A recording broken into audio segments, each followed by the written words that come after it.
And today he's going to teach you how to become your best you. Please welcome Tyler Williams. By show of hands, how many believe that in the next 2 weeks you can think of one thing that'd make your life better? By another show of hands, how many of you can think of one thing in the next 2 weeks that'd make your life worse? No. So what we've just done is prove that you have both the power and ability to make your life both better and worse. The choice is yours. And the challenge when we are rising to the top is that we've lost the art of focus. The ability to look and see where we're going, looking into the future of what's possible, and believing that there's hope for a better tomorrow. We're lost in a sea of disorganization. And I'll tell you the story of John Jones. John Jones was on the stairway to success, and he was walking through the airport, and he was looking to make his flight to Boston. And so as he made his way, he was going to magazine stand, trying to find the right magazine. And finally, at the last one, he sees something from his childhood that sparks a memory. And he smiled big on his face, and he said, I'm going to check this out. And there's an old-timey scale that gave his fortune and his weight. And so he popped in a 25-cent piece, and he stepped on the scale. He waited a minute and out-printed the receipt. And when he looked at it, he pulled it up, and it said, "You were John Jones." And as soon as he saw that, he gasped. What's going on here? This is a little bit strange. He reads the second piece. "You weigh 188 pounds. He understands that because he's standing on a scale. But the third piece really threw him off. It said, "You were on the 220 to Boston." He was completely thrown off at this point. He didn't understand what was happening. He looked around the store. Nobody's paying attention to him. Not one person. So he said, I got to try this again. So he pops in another quarter and he steps up on the scale. And again, out pops a receipt. And he looks at it. "You are still John Jones." And this time he's getting a little frustrated. How is this possible? How is this machine beating me? "You are still 188 pounds. You are still on the 220 to Boston." So he gets an idea and he runs to the restroom. He takes his bag with him. And he changes his clothes really quick. And he comes back out. He says, "This time I'm beating it. I've got a disguise." So he steps on the scale, puts in the 25-cent piece. The receipt pops out. "You are still John Jones. You are still 188 pounds. And you've just missed the 220 to Boston." How many times in life do we miss our destination because we're paying attention to the shiny object in front of us? We miss the ability to connect with our purpose, moving forward, encountering a destination with intention, purpose, meaning. John Jones lost his focus. He lost the ability to find the good things in life because he missed his flight. Don't get distracted and miss out on all that life has to offer you. You see, Zig said success and happiness, they don't happen by chance. It's a matter of choice. And in that moment, John Jones chose one moment that changed his life forever. He missed out on prime opportunity to climb the stairway to success. And as we talk today about how to build the best you, we look at the staircase as a representation of who we are. See, rising to the top, there's multiple steps we must take in order to become the best version of ourselves. In a study of thousands of people, prime opportunity was looked at. What does it take for you to be happy? People reported they wanted to be happy. They wanted family. They wanted to be prosperous. They wanted to be secure in life. They wanted to have warm, lasting relationships, friendships. They wanted to feel connected. Unfortunately, the elevator was out of order. There was no quick rise to the top. The ascent was not quick and fast and over in a second. And so they stood and they watched as others climbed the stairs, not knowing what it took to get to the top. I can only imagine if you're standing at the Burj Khalifa in Dubai and you're looking up going, how am I going to climb these stairs? The tallest building in the world. I can only imagine calves burning and hamstrings tired, back aching, climbing to the top. But the people who ascend the stairs, they understand what's at the top has value. It has importance. And when I put in the hard work and the dedication and advance my life, my business, I'm able to make a difference in the world and my community. I'm able to connect and move life along at a pace that is sustainable, and it alters the trajectory of where I'm going forever. And those people, they've built a life on character. They're living a life of integrity, a life of love, a faith that there's a better tomorrow. They're willing to take the first step on the stairwell. They understand that identity and how they view self is what separates them from average. They have the self-awareness to check in. Who am I today and where am I going? They're willing to walk a different road. They see things in a way that no one else does. There's a man on the side of the streets in New York City, and he was selling balloons. And he had all different shapes, sizes of balloons. And he found a brilliant sales strategy that no one else had used before. Every so often, he'd lift off a balloon, and up it'd fly into the air. And you'd see heads on every street corner. They just watched the balloon fly. And eventually, he'd see a herd of people move his way. People from every street corner, blocks away even. You'd see them crane their heads looking around. And he'd sell balloons all day long. And every so often, he'd release a new balloon. Well, finally, a young man walked up, and this young man looks at him and says, "Sir, I haven't seen any black balloons flying. So if I fly a black balloon, will it go up just like those other ones? Will it look like those in flight?" And the man looks down at the boy and says, "Young man, of course it will." You see, it's not what's on the outside that counts. It's what's inside that matters. What fills that balloon is what makes it rise. And what's inside of you makes all the difference in the world. And then he looked at the boy and said, "It's not what you do, it's who you are." And the boy was a little too young to understand that last point. He didn't really know what it meant. It's not what you do, it's who you are. But he did understand that if that balloon could fly, I could too. If that balloon can rise up and be something, I can be something too.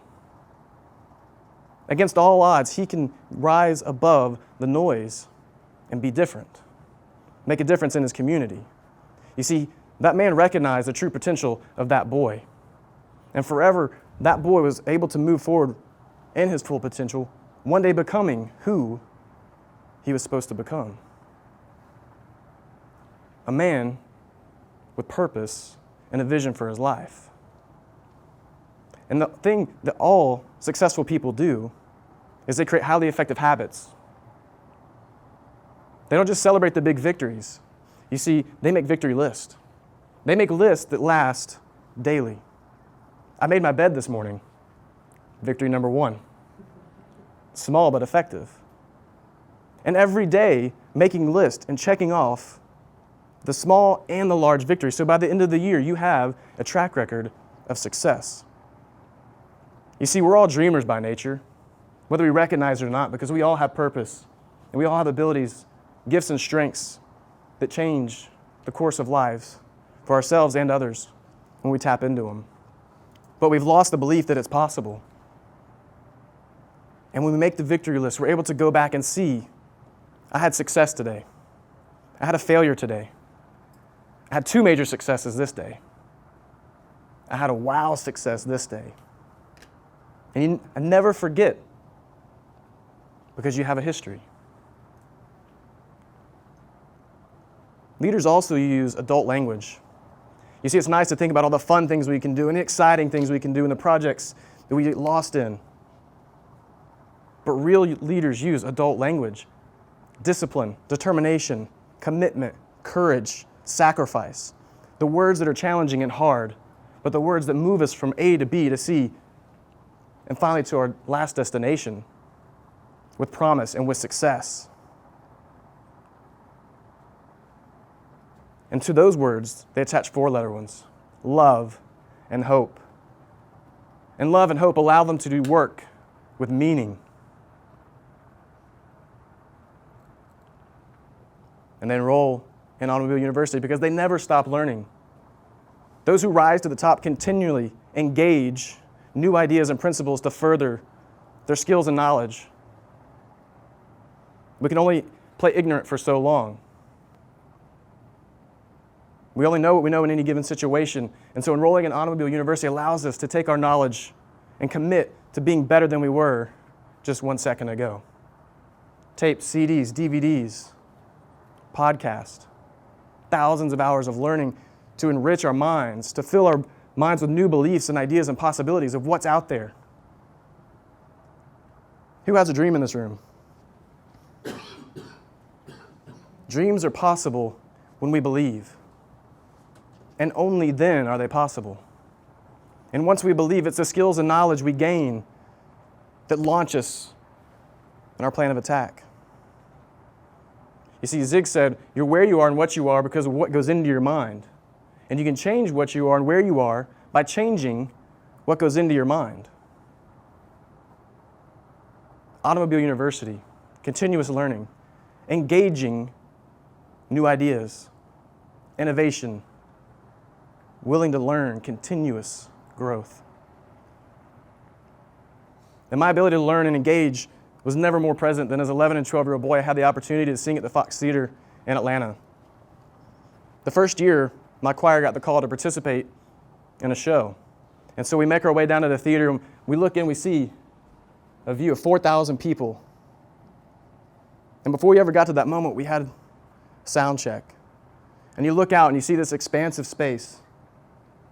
One of those beautiful theaters I've ever seen in the world, blue lighting in the sky and little lights of stars.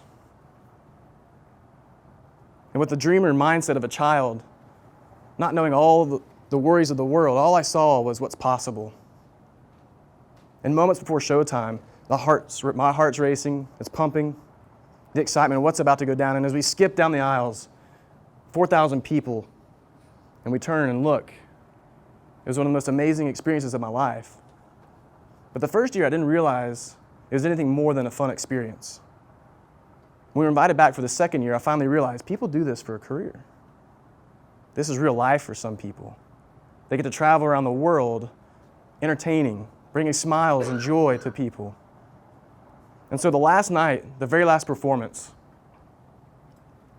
I was standing and I had this thought, and I never spoke it for years.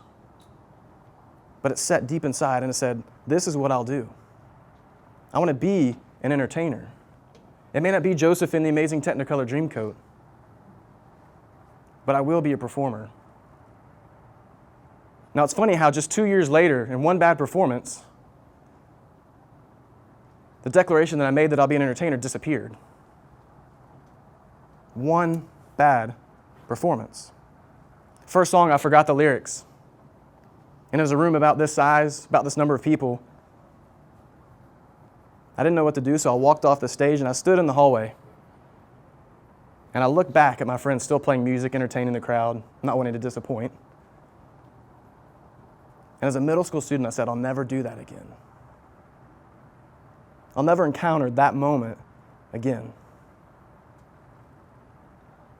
I didn't want to embarrass myself in front of the girls that I thought were hot and I was trying to impress.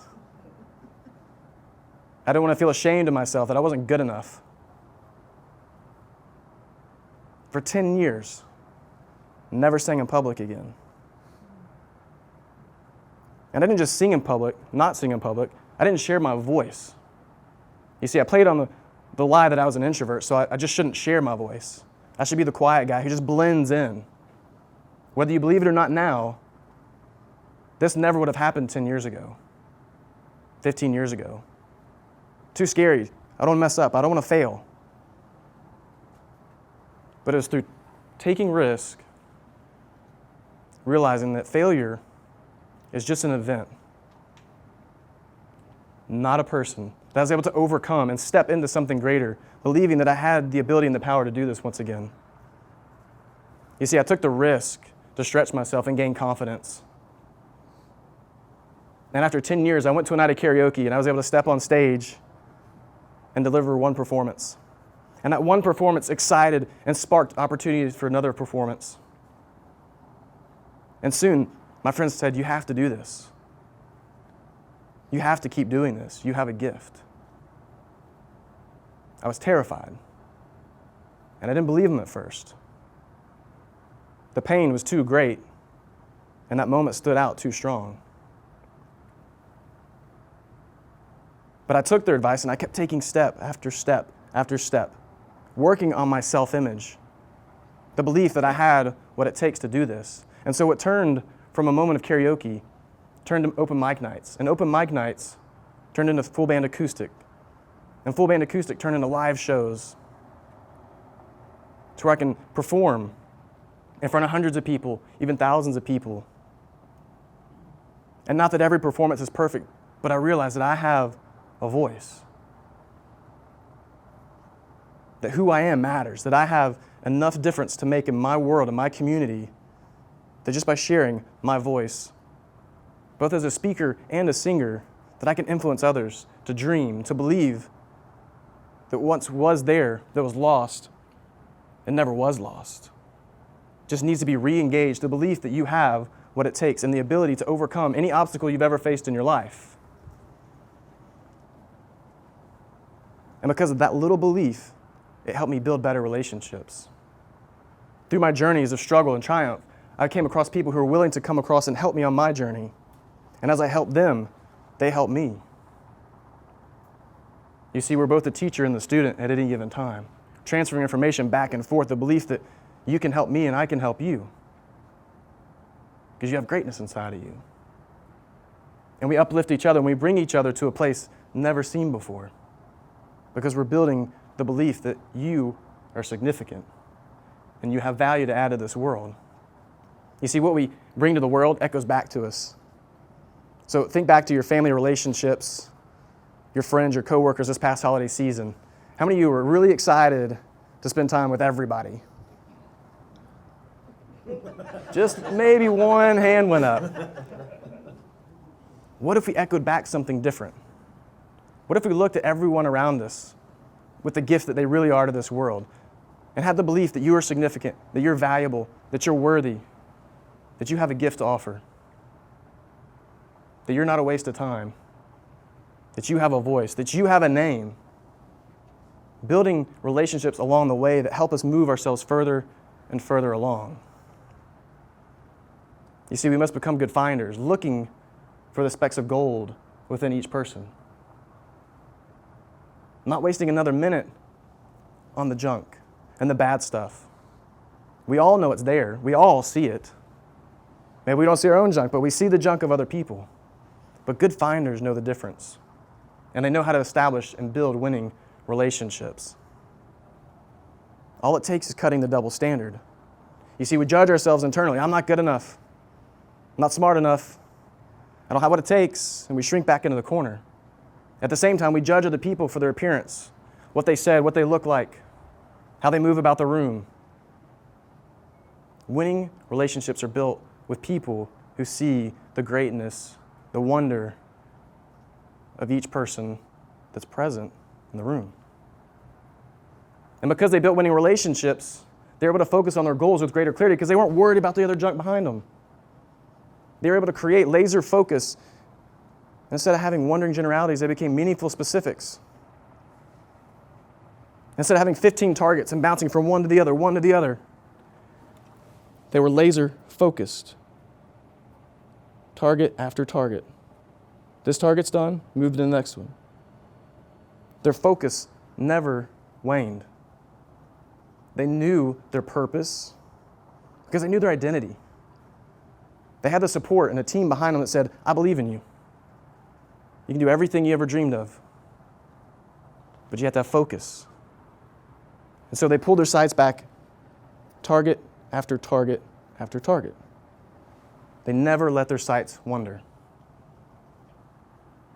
One day I wanted to be Jeff Gordon, and I didn't realize it from day one.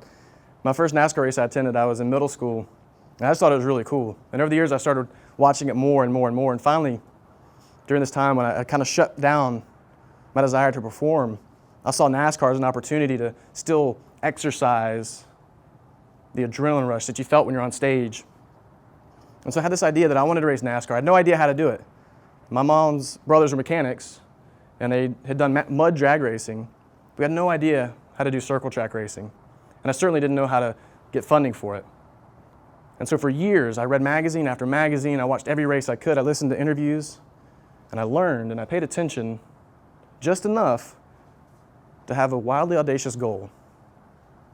And after years of pitching my family and some money that my grandparents had given me from childhood, I made a plan and I went and I bought my first NASCAR team. And it wasn't what you see today out on TV. It wasn't millions of dollars. It was, a few $1,000s. It was lower leagues of NASCAR. But I still had the desire to be the next Jeff Gordon. Having never set foot on the track, I believed in my mind with all my heart and my gut that I could really do this. Now, the first race, I really found out how wrong I was.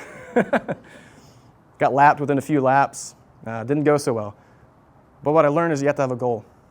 And that goal got me on the track day one. And once we learned we could get on the track, we realized we had to set deeper goals, more ambitious goals. And we actually had to have a plan.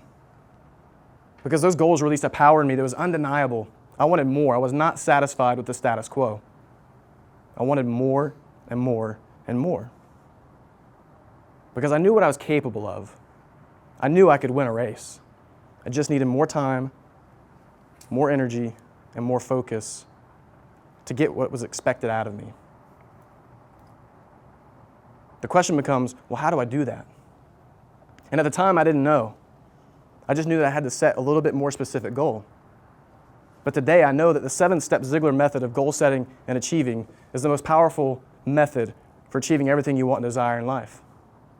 Because it's actionable and meaningful goals and takes you deeper into the world of why it is you're doing what you're doing. And because I set deeper goals, I was able to win my first race after 4 years and 40-plus races. Some people would have given up after the first year, maybe even the second year, possibly the third. But I believed with everything in my mind that I had the ability and that my team had come so far that we all together could do this, that we could be winners in a world where a tenth of a second matters, less than the snap of a finger. We became winners and stood in victory lane. And that led to a chance to test a NASCAR E-Series car. I was 23 years old, college was ending, and I drove to Hickory Motor Speedway and was testing for what was then Fitz Bradshaw Motorsports. And I hung on to this belief that I could be Jeff Gordon. I was closer than ever. If I started in this year, in that car the next year, if I ran well enough there, I was 1 year away from the NASCAR Truck Series. And if I made it that far, there was no doubt in my mind I had the talent and the ability and the drive to make this happen. I was 23 years old, and my family was a believer in what I was doing, but they weren't actively involved. And so I was out there on my own at 23 years old trying to sell. Well, I hadn't hit my moment of karaoke yet, and so I was still living in introvert land where this was scary. I didn't want to present. I didn't want to talk. So I'm cold calling Fortune 500 companies and other companies that I thought had a big enough budget to support $1 million racing habit. Didn't go too well. I didn't have a plan other than pick up the phone and ask for marketing managers of every company. Voicemail after voicemail, I never heard back from one. Not knowing what to do, I did the only thing I did know how to do, and that was sell the race team. A dream that I held for years was gone. I didn't know what to do. You see, it's not if obstacles happen, but when. Had I been equipped, had I searched for more skills and knowledge I'd have understood, I would encounter failure time and time again, but I would not be the failure. It would simply be an event. And that event would propel me to the next opportunity to learn, to engage, and to plan how to create conversations that led to opportunities for sponsorship. And that moment led to another series of years where when I had no identity, because I was racing, Tyler the race car driver. When that was gone, I was aimless. I was a wandering generality. I had no focus because my life ended in my mind. My mindset got the best of me. You see, I was acting like a flea instead of a flea trainer. I was jumping up and down, the same thing over and over again. Nothing ever happened. But if I was a fleet trainer, I would understand and know what's possible, that by belief and attitude, I could go out and make a difference in the world. I could still chase my dream. And even if the dream was over, that I could readjust and set a new target and climb to the top and still be a leader and make a difference in the world. But I lost sight. You see, people who win consistently, they have an attitude with all belief is possible. All things are possible. I can go after big, audacious dreams. I can go after small dreams. If I just believe that I'm good enough, that I have value, that people need me, that I offer extreme value when I speak, when I coach, when I consult, when I train, when I'm with family, with loved ones, I can make a difference just because I am. And I have what it takes. You see, we all need to check up from the neck up to get rid of the thinking that we have that holds us back from living the best life possible.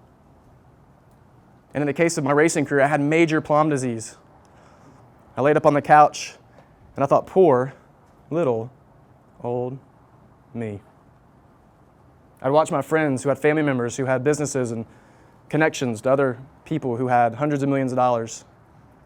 And they're currently still racing in NASCAR, and I was jaded. They had what I wanted. They didn't have to work for it any harder than I had. They just got to go. I wanted it. I became entitled. And so poor little me thought about what they had, not what I could do to make a difference. Imagine what I could have done in that season of life if I believed I had all things to be successful. Believe it or not, my first job out of college, right after racing, I was a salesman. A guy who just believed I couldn't sell sponsorships became a salesman. And I failed because I didn't believe. I saw the potential, but I didn't believe. Belief and attitude changes everything. It makes all things possible. You see, what we put on our minds matters. And Captain Sully Sullenberger, an airline pilot, he'd taken off from New York. You may remember this story. And as he took off, his plane, his engines hit birds, and it rendered him effectively useless. And so he's in his plane, and he has a split-second decision. What do I do? Do I land this bird? Not do I. Where do I? So he's thinking, I've got the opportunity to turn back into the airport. With his training, he knows that if I do that, I don't have enough lift to make it back, and I'm going to take out a city block, and I'm going to kill everybody in this plane and thousands of more people. My only option is to put this baby down in the Hudson River. The craziest idea I bet he's ever encountered that day.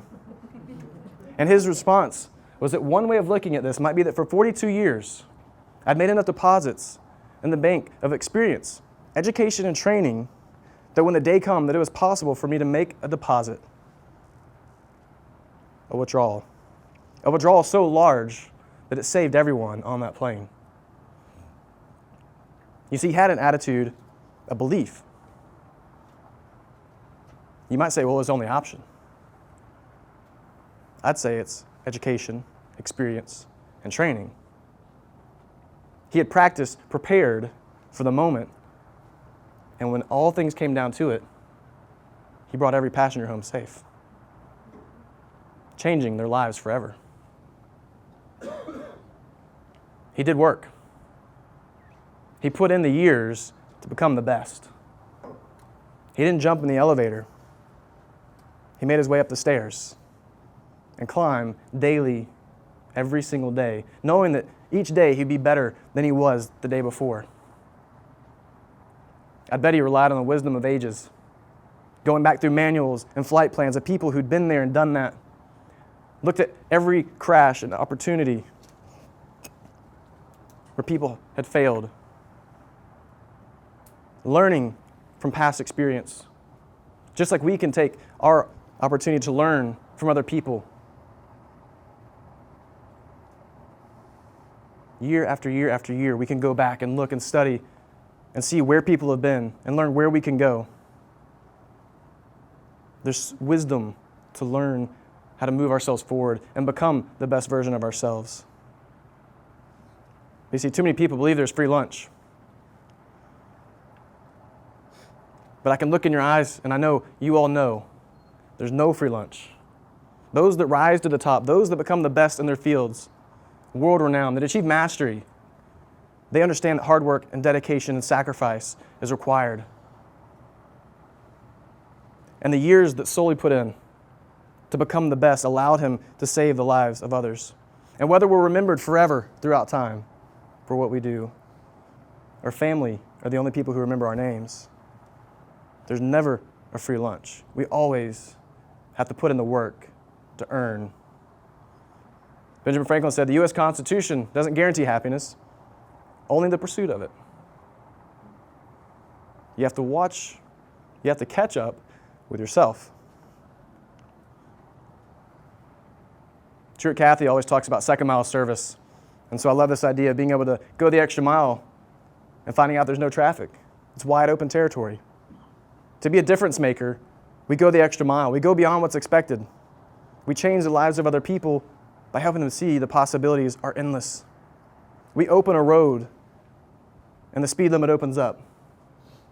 And we go faster and we accelerate beyond even what we expected because we went beyond the average. Average is not good enough. Greatness is not achieved by playing in the first mile. One step into the second mile, you realize the opportunities are endless. The belief that who I am is good enough to make a difference in this world. There was a man who was looking to take care of his family, and so he was looking for a way to do that. And a man said, if you take this bamboo seed and plant it, this will provide for you. This will offer opportunity for your family. And so this man, not knowing really what's got to take place and what happens, takes the seed and plants it. Doesn't really have many instructions beyond this. But he takes the seed and plants it. Day one, he waters it. And he takes care of it daily. Nothing's happening. A week in, nothing's happening. A month in, nothing's happening. 6 months, a year, still nothing happening. People begin to look at this guy because they see what he's doing and nothing's happening. 1 year in, 2 years in, 3 years in, nothing's happening. People think he's crazy. How many people have thought you're crazy for what you're trying to do? But the man, out of belief that something better was coming, continued his pursuit to see what would happen. Because he was told that something good will come of this. 5 years in, nothing's happening, and he's at the point where he's getting angry and frustrated. He's getting tired, he's beat down. And just when he's about to give in and lose all hope, he sees a sprout. His heart leaps through his chest because he knows something's about to happen. He just doesn't know what yet. And within 6 weeks, his little sprout turns into 90 feet, and everybody in his community knows who he is. They know he's not crazy anymore, and now they want what he has. They want a piece of his success because he put in the hard work. You see, he believed something greater was coming. He was patient. He was persistent, and he put in the sweat equity that something good will come out of this work. Just like every one of you here today believe that something good is coming out of the work you're doing, that it's all not for nothing, that there's purpose for you being here. There's a reason for you learning and connecting and growing because you believe something's going to happen when you plant seeds that over time they will turn into greatness, where people will know who you are because you help others become significant. You're a moment maker. You're a change agent. And all that work stoked the fire of desire. Little success turned into great moments, and it fueled the passion for more. Greatness within, expressed, is seen. People want to connect. My sister-in-law is English, and I go over and visit, and I get offered tea all the time. And so I've seen these pictures one too many times, but this cup of tea at 211 degrees is wonderful. Actually, it might be a little too warm. But it creates an opportunity to connect. And it creates powerful moments. One-to-one relationships, builds community. But you add just 1 degree of change, and all of a sudden you have power that changed the course of civilization forever. 1 degree. One little effort. One little effort changed everything. The compound effect is amazing. If you've seen financial charts and you see it climb, If you didn't see the end result, you'd think, man, this is boring. I don't want any of that. Doesn't look like it's going anywhere. And then suddenly, out of nowhere, it climbs and it shoots up, just like the bamboo tree. Power. Daily, consistent actions. Becoming the best you every single day. And it's not a search in perfection. You see, just like the bumblebee, engineers tried for years to figure out, how's this big fat thing flying? It shouldn't be able to do that. But the bumblebee didn't know. It just kept flying. It was ignorant to the fact that it was so big and had little bitty wings. But it kept flying. You see, we don't know everything, and we won't ever know everything. All we can do is act with what we know in any given situation. Becoming the best you requires taking action, taking the risk to do something that others thought once was impossible. And I never imagined I'd be back in the race car again. But 8 years later, I was able to step back in the race car because I set a goal to go racing again. And I had a mental attitude that said, I believe I can do this. And not only can I get in the race car, I can switch to a totally different form. I can go race on dirt in a sprint car. Just because I believed. The attitude changed. You see, I believed in who I was. I wasn't Tyler the race car driver anymore. I was just Tyler. And I built relationships that helped me connect to my goals. And I had an attitude that no matter what, I was still a winner. And as I won, because of my attitude, not because I stood in victory lane, I was able to do work that mattered. And by doing work that mattered, I fueled the desire for more. The question I want to leave you with today is, will you stand at the bottom of the stairs and look up as everyone climbs, wondering why that elevator is not working? Entitled, plum disease, bad attitude.